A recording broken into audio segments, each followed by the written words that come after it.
conosco simultaneamente pela Rádio Trianon 740M e também nos acompanha ao vivaço pelo gentequefala.com.br. Basta acessar o ícone TV Êxito. Venha também curtir a nossa página no facebook.com/programa Gente que Fala e participa conosco ao vivaço no 50813782. 50813782. Olha, eu vou falar rapidamente dos assuntos que nós iremos tratar aqui, ou ou vários dos assuntos que nós vamos tratar. Essa ação da rota aí está dando o que falar. O governador Geraldo Alckmin já veio a público, disse que não teve nada de irregular, que realmente abriu fogo porque eles abriram primeiro, enfim. No saldo, foram 9 pessoas mortas, 9 bandidos, segundo eles, todos com passagem na polícia ou pela polícia, e você vai poder opinar sobre esse assunto. Será que a rota realmente comete exageros? Será que a rota realmente veio e a população tem o sentimento de proteção quando ela atua? Você vai poder opinar aqui conosco no 50813782. Quero te contar ainda que vamos ter semáforos, sabe para quem? Para os ciclistas. É isso mesmo. Será que cabe? Semáforos para ciclistas? Não sei. Será que cabe ciclista numa cidade como São Paulo? É uma outra discussão aqui também que vamos fazer com os nossos queridos ilustres convidados e com você aí de casa. Onde está o dinheiro? É essa a pergunta que eu quero fazer, não é, para os nossos amigos aqui da mesa e para você aí de casa, porque, olha, gente, já chega a uma cifra que não dá nem para imaginar. Eu que sou bobinha, então, e pobrezinha, sou rica de saúde, né, de felicidade, mas de dinheiro, sabe como é que é, né? A coisa fica sempre a gente correndo atrás dele. Quando o montante da multa arrecadada em São Paulo chega ao valor e ao número que já vou apresentar para vocês, a gente fica imaginando aonde está o dinheiro, porque na saúde não está, na educação de trânsito não está, na educação não está, na segurança pública muito menos, e aí a gente vai poder discutir aqui e ouvir a sua opinião também. Saudades, meu querido jornalista, apresentador, amigo, querido Raul Jafé, tudo bem? Que alegria, Liliane, queridos ouvintes da Trianon, da TV Web, enfim, de todos os lugares onde chega o Gente que Fala. É uma maravilha, bom, né? É uma honra estar com você e sempre ao lado dos nossos convidados queridos. Você é sempre muito querido, eu tenho certeza que hoje o nosso telefone não vai parar, 50813782, fazendo referência a você, em uma homenagem ao grande comunicador que você é. Obrigado, querida. Estando com você do meu lado, eu sempre aprendo. Você vai vira pra lá que eu espirrei. Diz que quando a gente espirra, a gente manda tanto vírus assim. Que coisa triste, né? Mas eu digo o seguinte, é um vírus de qualidade. Epa! Aí ficou bom demais. Conosco o consultor e palestrante Marcelo Scarpita. Como vai, Marcelo? Tudo bem? Seja obrigado novamente pelo convite. É um prazer estar aqui com você. Fala da sua consultoria para o pessoal de casa. Você que está precisando de algum tipo de consultoria para empresarial, se você tem também alguns problemas, que nós temos no site vários depoimentos de pessoas que estavam com problemas emocionais, a nossa técnica reengenharia emocional está se mostrando um sucesso imenso, muitas pessoas estão se beneficiando desta técnica.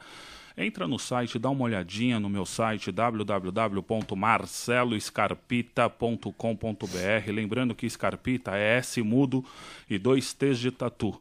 É muito interessante os benefícios que vem proporcionando a todas as pessoas que estão entrando em contato. Aliás, ele tem uma técnica maravilhosa que ele fez, viu, Raul Jafé? Eu já vou consultar o site. Ótimo. Já vou nele. Ele pergunta assim, qual a sua data de nascimento, o ano, ele vai dando características que me assustam, sabe? Parece um bruxo. Eu, hein? Mas você sabe, o que funciona é o estudo, mesmo, né? viu? O que é o estudo. Eu já Falar vi em alguma coisa bruxo, ele causou uma polêmica aqui desgramada. Ele quando vem aqui, ele não tem papas na língua, também não deve nada pra ninguém, não é? E trouxe, inclusive, de presente pra você hoje, que participar no 50813782, 2 obras dele, o Fernando Jorge Drummond e o Elefante Geraldão, que você vai poder concorrer. E, claro, essa obra aqui também maravilhosa, Hitler, Retrato de uma Tirania. E eu recomendo a leitura sempre de todos os livros do meu querido Fernando Jorge, e tão gentilmente trouxe aqui para sortear para vocês. Portanto, 2 dos nossos queridos ouvintes que participarem conosco no 50813782 estarão concorrendo a essas 2 literaturas. Mas a polêmica foi essa aqui, ó, quer ver? Ele foi me dizer aqui, em alto e bom som, que ele desafiava o Paulo Coelho a mostrar que ele era alquimista, que sabia fazer chover.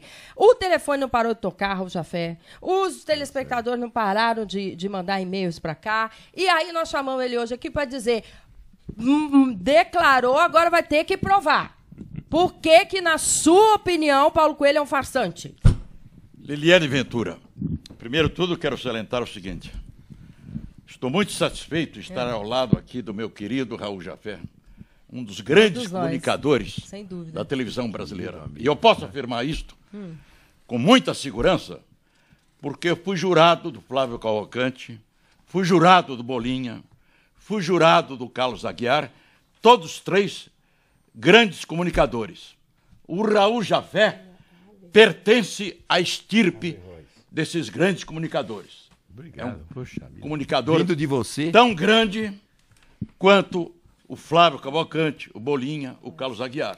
Muito obrigado. Aliás, dotado de facilidade de expressão admirável. Superior, na minha opinião, de todos os outros apresentadores da televisão brasileira. Que o Raul Jafé é eclético. Polimórfico. Gostou do polimórfico? É que eu me acerco de grandes nomes. Não, essa vantagem minha é me acercar de craques. Ele precisa então, traduzir. você... Não, traduz a sua última fala. Hein? Qual foi essa palavra que você pronunciou aí? Polimórfico. O que é isso? Quer dizer, eclético, Eclético. variado, pode abordar vários assuntos. Ele tem essa facilidade. Com certeza. Muita vivência. E uma cultura muito extensa, é verdade. Isso é o talento nato. Bem, mas... Só começou falando bem dos companheiros da mesa, mas falou mal do Paulo Coelho. Não falei mal do Paulo Coelho. Primeiro de tudo, eu sou um homem que quando eu critico ou apresento um fato, eu estou escorado, baseado em documentos que não podem ser desmentidos, destruídos. E vou provar agora que o senhor Paulo Coelho, que alcançou fama nacional e internacional como escritor, e eu atribuo esse sucesso à falta de cultura ou a pedeutismo dos seus leitores, porque ou a cultura... a carência, porque o que ele fala lá, ele massageia, né? Põe no colo muita gente. Não tem uma coisa assim, Marcelo? Bastante. Né? Eu li todas as obras, até para poder criticar. Eu li. Então, né? é a cultura que fornece o senso crítico, a capacidade de avaliação, de discernimento. Quem não tem cultura não sabe julgar, não sabe selecionar. Sim. Bem, agora eu vou provar Prove. documentadamente que eu não sou um difamador. O que você trouxe aí, mal, Jorge? Perverso. Não é mesmo? Vou provar agora, documentadamente, deixa eu mostrar nesse aqui. programa de televisão, de que grande é isso aqui? audiência, que estabelece imediata comunicação com os telespectadores, que o senhor Paulo Coelho é um mentiroso. Por quê? Nossa. É um grande mentiroso. Porque ele afirmou, nesta entrevista concedida à revista Playboy, que ele é capaz de fazer chover, ventar e ficar invisível. E ele explica aí, quando a repórter perguntou, mas como é que o senhor consegue ficar invisível? Ah, é muito simples. Eu coloco o meu braço direito atrás das costas, faço uma figa e fico invisível. Eu vou dar um exemplo. Quando houve o sequestro do empresário Medina, lá no Rio de Janeiro, e após a libertação dele, a sua casa ficou cercada por milhares de pessoas. Eu quis entrar lá na casa para o cumprimentar, felicitá-lo pelo fato de ter sido libertado, mas havia tanta gente, está aí, nessa reportagem, que eu disse, como que eu vou entrar? Aí me lembrei, vou ficar invisível. Aí colocou a mãozinha dele atrás das costas e ficou invisível. E também voltou-se para a repórter, e a senhorita não sabe de uma coisa, eu sou também capaz de fazer chover e ventar. Chover como?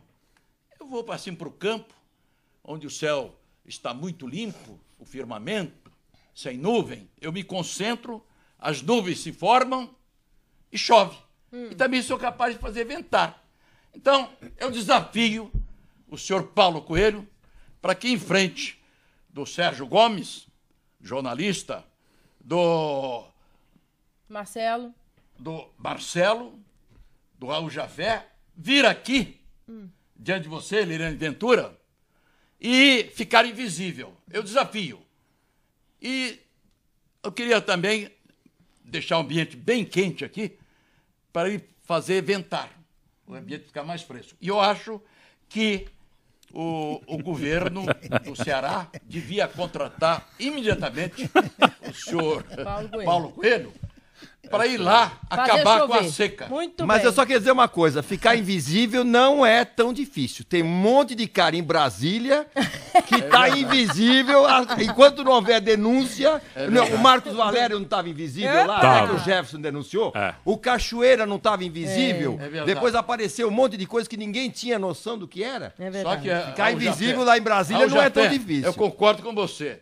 Só que eles ficam visíveis e nós ouvimos urros, ornejos. Olha aqui, Muitas gente. vezes. Cada um é responsável pelo que fala, pelo que diz aqui. É o direito que nós demos, abrimos para o nosso querido, não é? Aqui, ó, tá bem aqui, viu? Fernando Jorge, porque foram inúmeras as ligações e e-mails passados aqui dizendo que o Fernando Jorge está falando bobagem aqui. E aí teve o direito de resposta dele. E você também pode dizer o que pensa no 5081-3782. Olha, gente, também tem mais presente para você, viu? Desperte seu gigante interior. Olha que maravilha. É um videobook, é isso? É, um audiobook. Audiobook. Isso. E aí é oferecido aqui como criar um estado mental vencedor para uma atitude invencível, com técnicas de PNL. O que é técnicas de PNL? Programação neurolinguística. É como programa o nosso cérebro. Eu queria programá-lo para dizer assim, vou ficar rica, pode ser? É possível. É possível. Eu vou lhe verdade. dizer que eu estou atentamente aí ligado à obra do Marcelo, vou ler, vou entrar no site. Vai gostar. Qual é que é o site mesmo? www.marceloscarpita.com.br. Dois T's. Porque eu já li de muito tatu. sobre isso e acredito muito nos resultados. Olha aqui, você pode concorrer, são 2, portanto, serão sorteados, além, claro, do oferecimento do meu querido Fernando Jorge, aqui, essa obra, né, em relação ao Hitler, e também Drummond e o Elefante Geraldão. Aliás, o Fernando Jorge conheceu o poeta Drummond e tem diálogos espetaculares com isso. Esse livro é uma obra-prima. Obra-prima, obra de Como arte. sempre. E o do Hitler, que eu tive a oportunidade de ler, e aconselho a todos os nossos ouvintes a lerem também, Liliane, é fantástico, porque é de uma forma imparcial. E você, é incrível como você... A gente conhecia sobre Hitler, mas a gente sabe muito dos fatos sobre a guerra. Mas aí você vai entender como é que um homem foi um grande fracassado por cerca de 30 anos, até que finalmente ele chegou ao poder. O que mais me chama a atenção em relação à história do Hitler é como uma sociedade pode ficar doente ao ponto de elegê-lo como um cidadão é que os como outros esse. eram tão piores, apareciam, como que líder. Que não tiveram outro motivo a não ser acabar elegendo o Hitler. Olha Mas durante aí. 30 anos ele não foi nada. Deixa eu cumprimentar aqui, o nosso colega aqui também da mesa, que ele está quietinho aqui, calado, um grande jornalista, o Sérgio Gomes, um dos organizadores do prêmio Averrões, é fundador e dirigente da Oboré. Como vai, Sérgio? Seja bem-vindo, tudo bem? Muito obrigado pelo convite, está tudo muito bem, e eu vejo que cada um trouxe uma lembrança, um brinde para os nossos ouvintes, para os nossos telespectadores. E o meu não é material, o meu é um convite mesmo para uma coisa importante que vai acontecer depois da manhã, sábado, às 14h, no Salão Nobre da Câmara Municipal, que é um grande evento, uma cerimônia de reconhecimento de um dos grandes pioneiros e de um dos homens mais compartilhadores democráticos nessa área do jornalismo e do ensino, que é o professor Chaparro. E depois haverá um coquetel, exatamente, com vinho português e bolinhos de bacalhau. Beleza. O Chaparro é português, tem 77 anos e é um dos pioneiros. Veio para cá na década de 60 para dirigir um jornal chamado A Ordem, que era da Arquidiocese do Rio Grande do Norte, lá de Alagoas, do Rio Grande do Norte, Maceió. Ganhou logo 4 prêmios ESSO, um jornalzinho que ninguém dava nada por ele, era um jornalzinho vagabundinho, etc. Então está provado que o jornal, pequeno ou grande, depende de quem é que o faz. É verdade. Em seguida foi o responsável pela comunicação da Sudene, acabou com aquelas mamatas de jeton para jornalista. Muita gente não conhece, mas havia uma época em que os jornalistas ganhavam jeton para cobrir os órgãos governamentais. Então, vocês estão, os mais de cabelo branco aqui da bancada, devemos também apontar lá para trás como é que era isso. Eu acho que a imprensa melhorou em relação ao que era nessa época. Tinha passagem de graça para jornalista. O Chateaubriand dizia que o jornalista não precisava ganhar dinheiro, bastava ter a carteirinha e ir em cima dos entrevistados. Mas só acabaram com a mordomia dos jornalistas? Logo em cima de nós, pô. Todo mundo tem mordomia nesse país. Os paletó da vida, os dessa. Olha, gente, tem uma campanha muito interessante em todas as redes sociais, né? Nesse que é vexatório, que quase ninguém comenta, o 14º e o 16º salário dos nossos deputados federais. Você pode também fazer parte desse manifesto agora, porque não tem que ter para jornalista, não tem que ter para ninguém da sociedade. Principalmente para eles, né? Essas coisas vexatórias que tanto nos envergonham. Você vê que no passado, ainda bem que corrigiram em relação aos jornalistas. Que bom, né? Tem que começar por algum lugar. Remunerado pelo trabalho. Claro. Aí o Chaparro veio para São Paulo junto com o Torquato, o professor Torquato. Foram chamados pela Folha de São Paulo, produziram os grandes cadernos. A primeira vez que a imprensa brasileira publicou uma série que resultou no plano diretor da cidade foi exatamente o que a Folha de São Paulo fez na década de 70, com o Chaparro e o Torquato à frente. Depois ele criou, junto com o Torquato, a Proal, que revolucionou a imprensa empresarial brasileira. Existe, então, a imprensa antes e depois da Proal. Ele, aos 45, 46 anos, faz o vestibular e resolve entrar pela porta da frente na USP, faz o curso de graduação, faz o mestrado, faz o doutorado, faz a livre docência. Ele ressuscita o Jornal Laboratório do curso de jornalismo da ECA, que, aliás, eu trouxe hoje o exemplar que os alunos estavam agora, esse jornal aqui, o Jornal do Campus. Deixa eu mostrar aqui para o pessoal de casa. Professor Chaparro. Uhum. Ele cria o Reproposta, quando a professora Ecleia Bose cria a Universidade Aberta da Terceira Idade, que é um projeto que merecia ser mais divulgado, que são portas abertas aos idosos para frequentar os cursos da USP, que é uma universidade pública, tudo de graça. Ele faz, então, o primeiro jornal não para idosos, mas com eles. Ele vem a ser, depois, o criador, o principal inspirador do projeto Repórter do Futuro, que existe há 20 anos, que são cursos de complementação para os estudantes de jornalismo que querem ser jornalistas de verdade. O professor Chaparro também, ao longo desses anos, desenvolve um trabalho de natureza teórica, de análise profunda das questões do jornalismo, como poucos. Enfim, esse homem, que chega aos 77, com plena atividade, tem um blog chamado X da Questão, que é hoje um blog dos mais visitados por quem estuda jornalismo, quer ser jornalista. É só chegar lá na internet e escrever o X da Questão, que vai cair. Tem lá 16 aulas de 5 minutinhos cada uma, que são verdadeiras pérolas para os estudantes de jornalismo se situarem. Então fica o convite aí, né, professor? Olha, a entrega do troféu Averrões a Manuel Carlos Chaparro, dia 15 de setembro, portanto, às 15 horas, numa cerimônia pública no Salão Nobre da Câmara Municipal. Dia 15, sábado, às 2 da tarde. Às 2 da tarde, viu? No Salão Nobre da Câmara. E aí qualquer pessoa pode se apresentar lá sim, e sim. Essa é uma iniciativa Averroes, esse nome esquisito. Isso é um dos pais da medicina, o filósofo do século XII, nasceu em Córdoba, em 1126, também era conhecido como o Comentador, que foi quem popularizou o pensamento de Aristóteles, que ficou durante mais de 1000 anos. Então foram os muçulmanos que preservaram o conhecimento dos gregos e o Averroes foi um dos que popularizou no Ocidente esta coisa vital para a vida democrática, que é fé é uma coisa, razão é outra. Então, essa ideia de que não se deve misturar as coisas para que haja convívio pacífico e mutuamente enriquecedor entre judeus, muçulmanos, cristãos, agnósticos de todo tipo, que na dimensão ética, na dimensão humana que todas as religiões têm, todas elas falam que é preciso dar de comer a quem tem fome, beber a quem tem sede, proteger frio, proteger as crianças, os idosos, os doentes. A prática do amor, né? E isso vale para todas as... Não há nenhuma religião que manda chutar a boca de quem está caído. É verdade. É necessário que a gente se cuide. Isso já existe em todas as religiões. Não há necessidade de uma religião total, de uma derrotar a outra. E aí, por iniciativa do Hospital Premier, que é exatamente especializado na área de cuidados paliativos para doentes crônicos e terminais.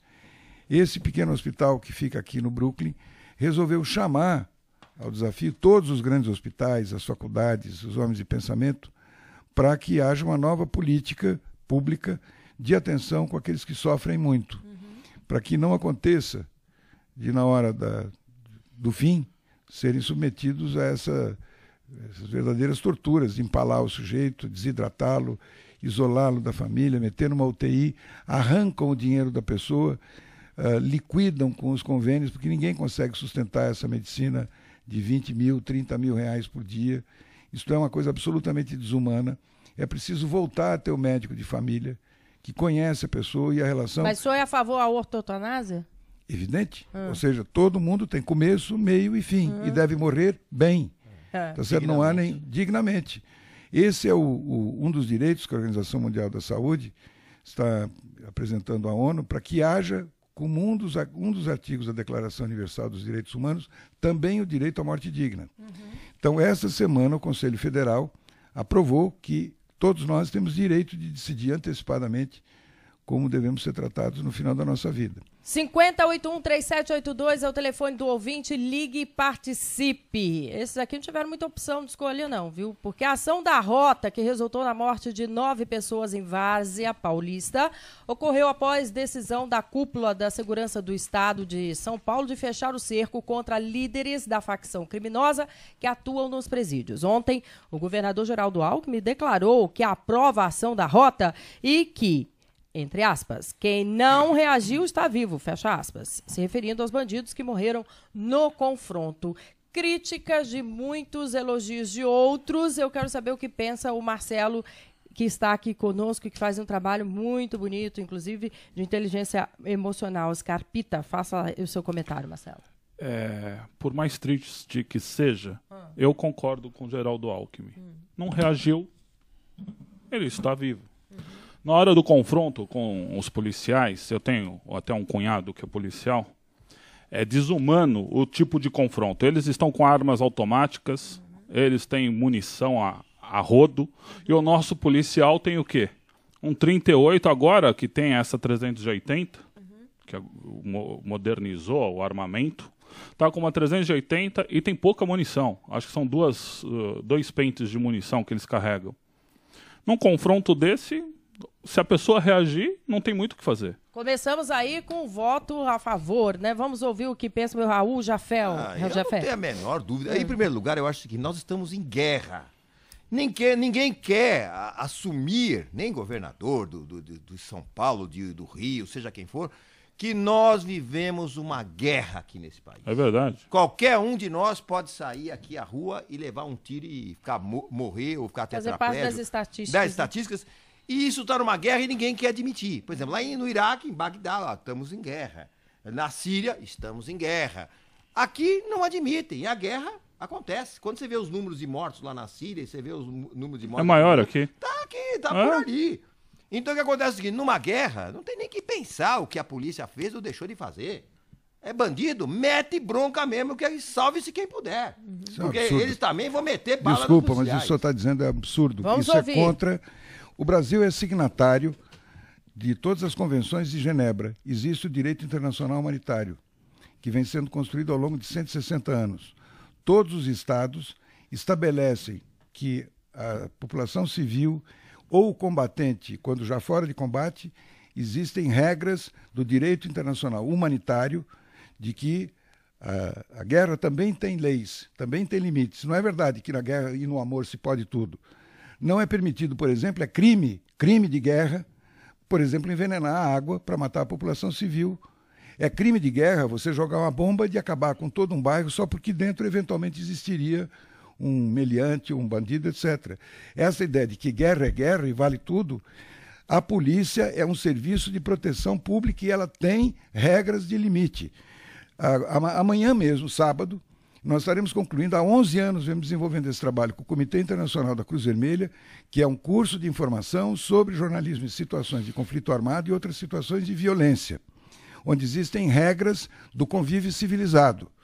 Isso que o senhor está dizendo, o senhor está propondo a eliminação das leis, e aí é outra coisa. Não estou propondo a eliminação da lei. Estou dizendo o seguinte, que a situação... polícia não pode fazer o que quiser, ela tem que se dar o respeito. Mas, Sérgio, em primeiro lugar, nós temos que analisar o que é o Brasil. Como é que é o nosso sistema policial? Em primeiro lugar, quando você vai nos Estados Unidos, você faz um curso da SWAT ali, você vai ver. Há mais de 20 anos atrás, eu estou repetindo, mas há mais de 20 anos, que na SWAT americana, quando você vai fazer um assalto a uma casa, quer dizer, um caso a polícia vai tomar de assalto uma residência que está sendo alvo de reféns, enfim, imediatamente ela já recebe ali as informações, o mapa do o que ele vai encontrar pela frente. Ali é o quarto, o banheiro fica lá no fundo, o outro fica lá tal. Nossa polícia, infelizmente, não tem informatização nenhuma.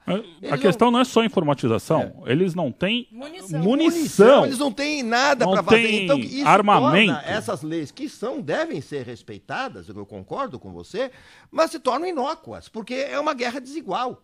E a polícia hoje não tem o preparo suficiente, não ganha o suficiente. Parte da polícia, sim, é corrupta. É uma guerra desenfreada que as regras não estão mais valendo. E o que interessa para a população é que tantos marginais foram eliminados do convívio da sociedade. Infelizmente, então, é verdade. É o que nós achamos. A possibilidade de encostar no paredão e fuzilar.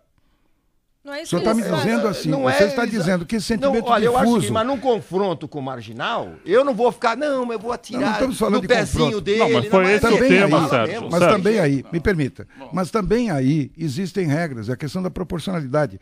O senhor disse que estamos em guerra e que na guerra vale tudo. Acho que estamos em guerra. É isso que o senhor disse. Tudo ou quase tudo. Não, nós podemos recuar a fita, volta para trás, e o seu comentário diz assim, posso dizer, o senhor falou de Iraque, Síria, etc. Eu não fujo do meu estamos em guerra e, portanto, vale tudo, e aí o que a polícia fez ou deixou de fazer não tem nenhuma importância, foi o que o senhor disse. Não falei não tem nenhuma importância, mas devido às circunstâncias, é bem possível que numa casa onde tem um monte de marginais reunidos para fazer um tribunal de execução, é até possível que tenha inocentes. Eu não estou falando do fato concreto, nós estamos falando da conduta da polícia. O senhor defendeu um ponto de vista e disse para o público, guerra, é pau na máquina. Mas guerra, dane-se o que a polícia faz ou deixa de fazer. Desigual, e guerra existe, as regras da guerra são respeitadas todas elas? Eu estou dizendo que até mesmo na guerra existem regras, existem leis, as leis da guerra. Que nem sempre são seguidas, infelizmente. Será que na Síria estão seguindo as guerras, as regras de guerra? Quantas pessoas estão sendo massacradas? É um sistema que se forma, que cria essa onda. Se o senhor está propondo a lei da selva, pau é pau, bala trocada não dói, e que nós estamos em guerra e, portanto, é isso mesmo, que não existem mais regras para balizar o convívio civilizado, o senhor está defendendo que todas as convenções de Genebra, os tratados em que o Brasil é signatário por decisão soberana, o senhor está propondo que isso seja eliminado e libera geral. Não, absolutamente. Eu acho que foi um erro de interpretação, Sérgio. Não, senhor, eu estou situando o que é a situação no Brasil. Hoje nós estamos num verdadeiro faroeste. Estamos na lei do mais forte. E o que a população está vendo? O sujeito é marginal, ele mata e ele vai solto logo depois. Está distorcendo. Quer dizer, então o que acontece? Assim, criou-se uma situação o que eu estou falando. Não estou dizendo isso. As leis não estão sendo respeitadas. Eu quero dar a minha opinião aqui. Fale, professor Fernando Jorge. O Raul Jafé, não é para eu ser amigo dele. O argumento dele está baseado na lógica, na razão. Eu tinha um professor no Colégio Carlos Gomes que, quando ele começou a sofrer de arteriosclerose cerebral, ele soltava esta frase na sala de aula: lama atrai lama, astro atrai astro, violência atrai violência. Só neste ano, mais de 400 policiais foram assassinados pelos marginais. Executados. E eles não têm, esses policiais, a polícia militar, não tem realmente o equipamento à altura para reagir ao ataque desses criminosos. E, além disso, a nossa legislação penal é anacrônica, está defasada em relação ao tempo. Basta salientar que o nosso Código Penal é da década de 1940, do tempo do Estado Novo, da ditadura de Getúlio Vargas. Aqui, na minha opinião, a responsabilidade penal devia começar a partir dos 14 anos, como havia na época do segundo reinado, Dom Pedro II. Aqui, dezenas de brasileiros estão tão apavorados com a falta de segurança que estão indo morar nos Estados Unidos, em Miami, em Orlando, querem ir para Portugal. O meu querido amigo Raul Jafé tem pensado seriamente em comprar uma casa lá em Portugal. Claro. Ele comprou alguém que me respeite um carro blindado para ir num programa de rádio. Não é verdade? Verdade, claro. Eu não me sinto seguro quando aqui. Eu ando aí pela Via Paulista, qualquer lugar, estou sempre desconfiado. Estou sempre desconfiado. Está havendo uma guerra, sim. Uma guerra dos marginais contra os cidadãos, contra os cumpridores da lei. Eu vou ser franco. Se eu estivesse armado e alguém quisesse avançar contra mim, invadir minha casa, eu mataria, desfecharia vários tiros. Não quero saber de nuances, do sutileza. Mataria, dispararia sem parar. Dispararia. Eu sou um revoltado. Ficamos revoltados. Sou revoltado. Não éramos, mas ficamos. Sou revoltado. Essa cidade está cada vez pior. Quando se liga a televisão para ver o noticiário desses apresentadores, é uma coisa horrorosa. E os marginais estão levando vantagem. E nós estamos sendo constantemente ameaçados. É um perigo que está espalhado em toda parte. Eu quero que o senhor governador de São Paulo adote medidas bem rigorosas, principalmente nas penitenciárias. Acabar com impedir que esses presos se comuniquem, que planejem assaltos na penitenciária. Eu sou um revoltado. 5081-3782 é o telefone do ouvinte, ligue e participe. Deixa eu contar aqui, porque é uma curiosidade que eu tenho muito grande em relação ao dinheiro, viu, dessas multas. Porque nos 7 primeiros meses deste ano, a arrecadação em multas ou com multas de trânsito em São Paulo já chega a 60% dos 730,5 milhões arrecadados em todo o ano passado com autuações. Segundo a Secretaria de Finanças, foram recebidos pela Prefeitura, de janeiro a junho, 440 milhões de reais. Com esse valor, seria possível construir cerca, só para você ter uma ideia, de 240 creches. Para este ano, a previsão é arrecadar 11% mais e chegar a um recorde de 812,1 milhões de reais. A pergunta que não quer calar, né? Tem tanta gente ruim dirigindo assim? É outra coisa também que eu digo o seguinte, eu sou um defensor das leis de trânsito rígidas, das multas, mas não nessa situação. Quer dizer, hoje se fazem multa no sentido de arrecadar. Os radares são colocados para dar lucro. Como é que você pode fazer uma previsão de aumento na arrecadação das multas? É isso que eu queria entender. Como é que você pode prever um aumento na arrecadação? Você está dizendo assim, olha, que bom que você seja ruim para que eu possa tomar seu dinheiro. E eu já pergunto mais uma, só última coisa para vocês comentarem. Digamos que todo mundo ficasse bonzinho e não cometesse mais infrações. Será que essas empresas de radares iam quebrar?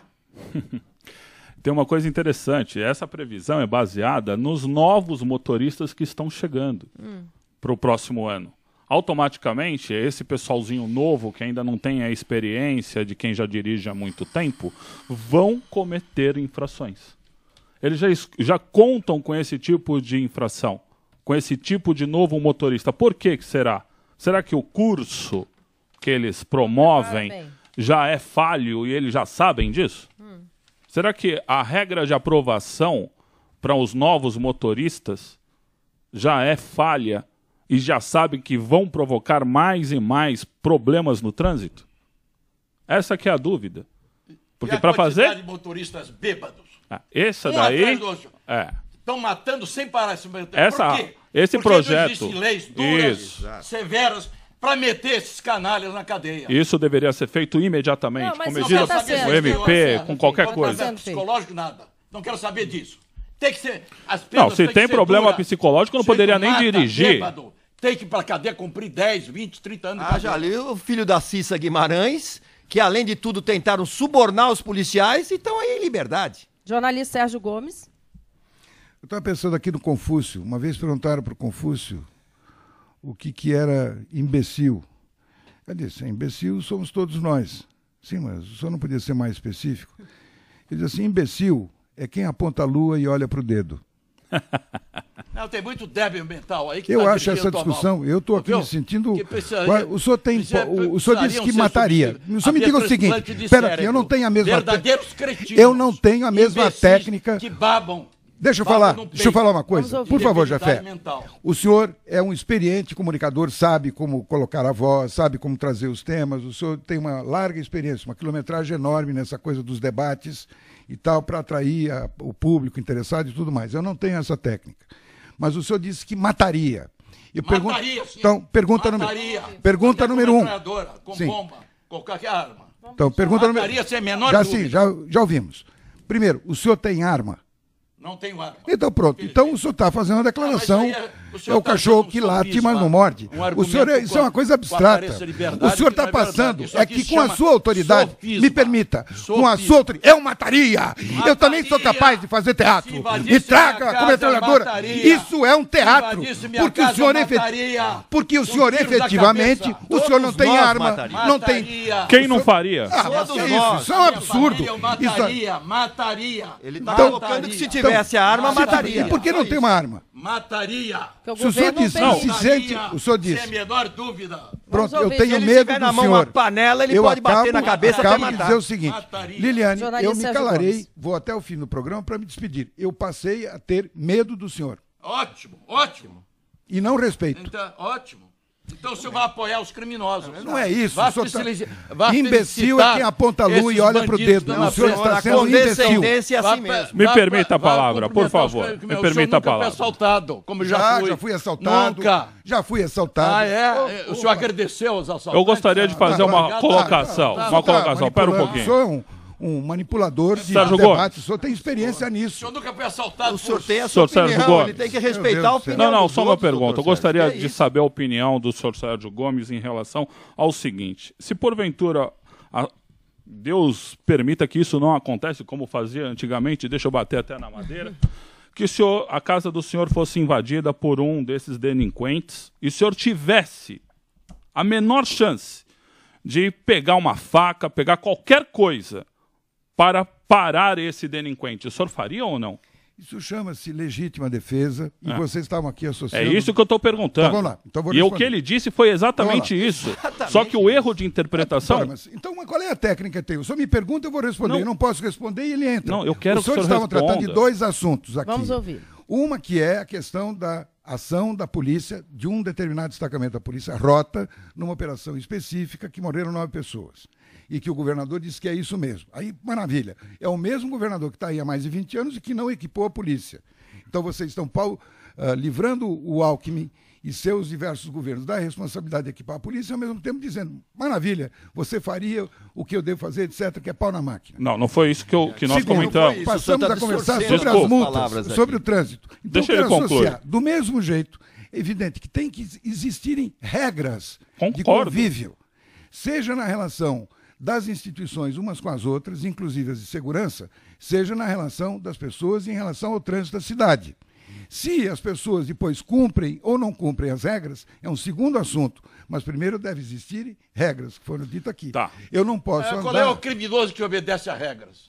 Não, o que ele está falando, professor, que é o seguinte, ele está falando em termos conceituais, em acima do que a nossa ação permite. O que ele está querendo colocar existem regras, as regras país, vocês estão fora do país. Eu sei, professor, só que tem uma coisa...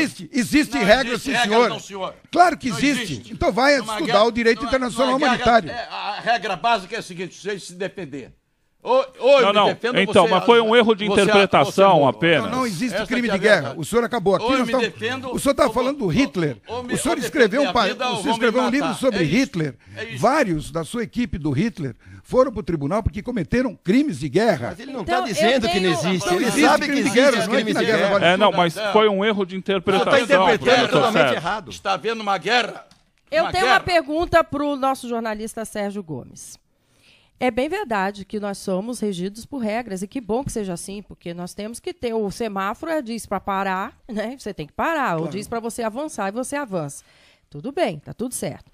Mas alguns exageros têm sido cometidos na nossa sociedade e é importante um debate como esse, porque a prova está aí que quando a sociedade se mobiliza e não quer ser feito de imbecil, porque é assim que eu me sinto realmente, sendo feita de imbecil, e dizer assim, tá errado, a prova disso é a ficha limpa.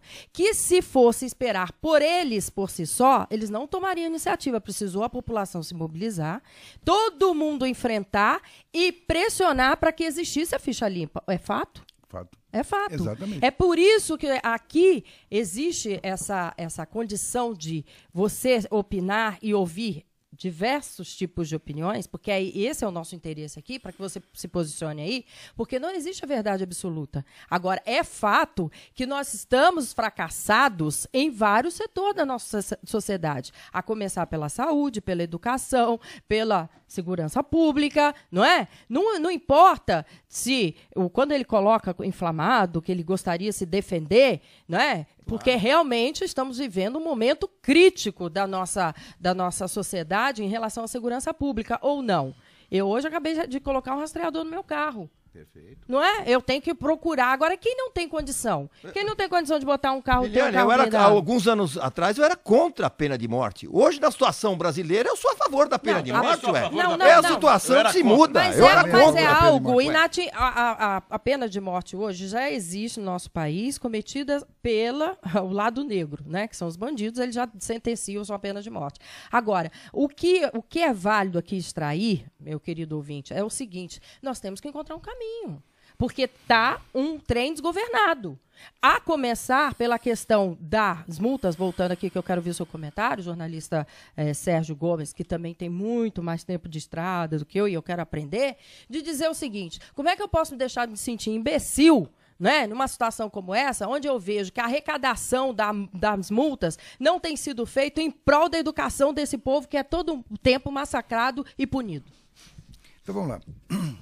A primeira coisa que eu acho que um programa de debate, que deve ter, evidentemente, pessoas com pontos de vista diferentes, democraticamente debater a partir dos assuntos, é diferente de uma bancada de fuzileiros, tá certo? Como se fosse aqui uma tribuna de julgamento sumário.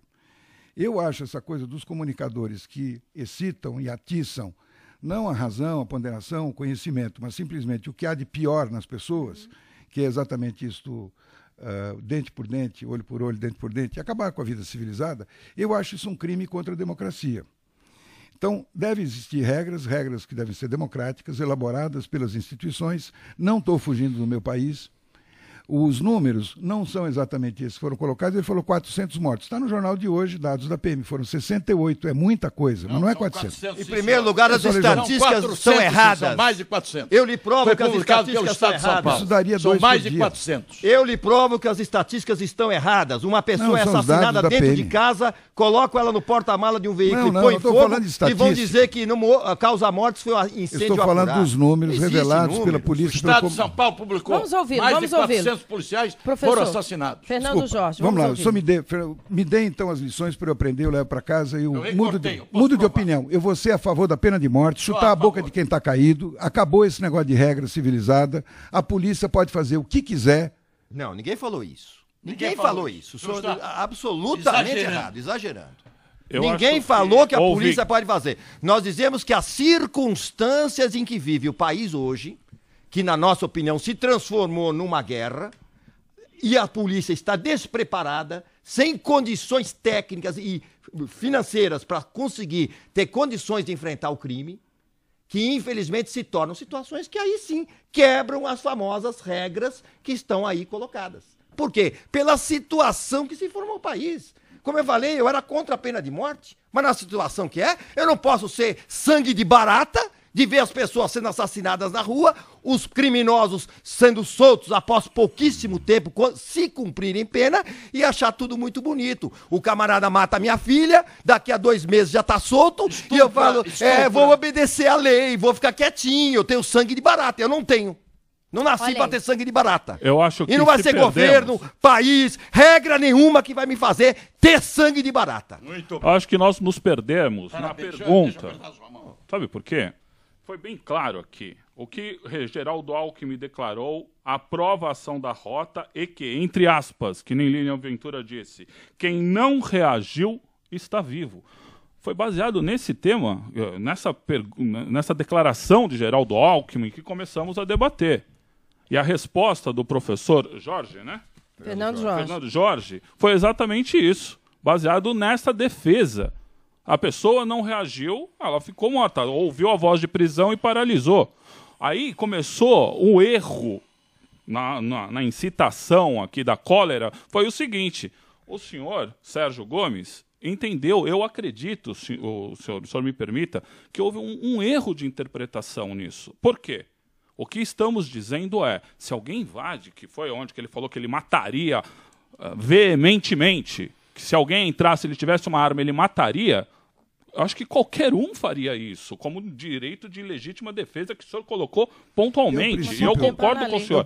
Agora, tirar na cabeça de quem já está deitado, não se está dizendo correto. Que no confronto entre a polícia e marginais não haja o confronto. Mas foi levado para esse outro lado, professor. Então, vamos lá. Mas existem regras, isso faz parte do direito internacional humanitário. Concordo, e eu acho que é válido. O Brasil é signatário, portanto, todas as suas instituições devem honrar esse direito internacional. E ele tem a ver com a polícia. Então, eu não estou falando aqui de um ponto de vista, dando uma opinião aqui ligeira, só para mostrar serviço. Eu estou falando que há 11 anos, nós, Alboré, junto com a Associação Brasileira de Jornalismo Investigativo e o Comitê Internacional da Cruz Vermelha, há 11 anos realizamos um curso, uma vez por ano, chamado Curso de Informação sobre Jornalismo em Situações de Conflito Armado e Outras Situações de Violência, em que esta parte do direito, que é muito pouco conhecida no Brasil, que é o direito internacional humanitário, que é o direito da guerra, que é exatamente qual é o limite onde a partir do qual se cometem crimes de guerra. E esta legislação é a legislação que se incorpora também à legislação que deve ser cumprida pelas organizações policiais, que são de defesa do público. Elas não são grupos paramilitares para serem cachorros que atacam, tipo rota na rua, como o Maluf dizia, como se isso resolvesse o problema da segurança. Nós sabemos aqui que exatamente essa desagregação da sociedade, essa violência toda que está presente, tem raízes muito mais profundas do que simplesmente a má índole deste ou daquele, ou da corrupção deste ou daquele. Nós estamos falando de um sistema que engendra essa situação. Em seguida haverá os números, que têm que ser confiáveis para que a gente possa discutir de base racional. Então, vamos pegar números. Caco Barcelos é considerado como um grande especialista nessa área da violência, da polícia, dos crimes, etc., etc., há muitos anos. Ele fez um levantamento, Secretaria da Segurança por Secretaria da Segurança, Instituto Médico Legal por Instituto Médico Legal no Brasil inteiro, e descobriu que há um padrão da questão do homicídio, morte. Alguém com uma arma, uma faca, uma paulada, etc., cometeu um crime. Latrocínio, não é isso? Chama. De morte. Muito bem. E tem 3 tipos de homicidas, que é o crime mais tremendo, né? Que é tirar a vida do outro. Então, você tem os criminais, você tem os policiais e o cidadão comum, primário, sem passagem na polícia. Se você fizer uma consulta às pessoas e diz assim, de todas as mortes que aconteceram no Brasil, quantas foram criminais, quantos foram policiais e quantos foram cidadão comum?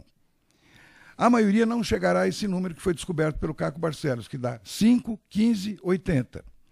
Para cada 100 homicidas, 5 são criminais. 15 são policiais, é a polícia que mais mata no mundo, 3 vezes mais do que o mundo do crime. E 80% dos homicidas são cidadãos comuns primários. É a discussão de ciúme, marido e mulher, sócio, discussão de cachaçada, o trânsito, em que o sujeito está movido, está portando uma arma e, por impulso, parecido com ele lá, eu mato! Se tiver uma arma, mata mesmo. Então, a maior parte dos homicídios... Ele jamais mataria. Não. Ele só mataria em legítima defesa. Mataria em legítima defesa. Mas jamais é um homem, você pode da maior calma. Mas nessa não é questão o caso do dele, trânsito, essa questão do trânsito, que eu já quase morri, eu com meus filhos a bordo, um sujeito fez uma barbaridade, eu resolvi discutir com ele e me arrependi, eu tive que fugir, porque o sujeito puxou de uma arma com as minhas crianças. Nunca mais me meti a discutir com o trânsito. Eu sei lá quem é o outro cara. Verdade. O que aconteceu na vida dele? Então, recomendo às pessoas que, frente a uma provocação dessa no trânsito, não reaja. Professor Fica na Sérgio, sua. Agora, o que é fato é que o perfil dos homicidas no Brasil é esse. 5% dos homicidas são criminais, 15% dos que mataram são policiais, matando legitimamente ou não, e 80% dos homicidas são primários, pessoas sem passagem na polícia.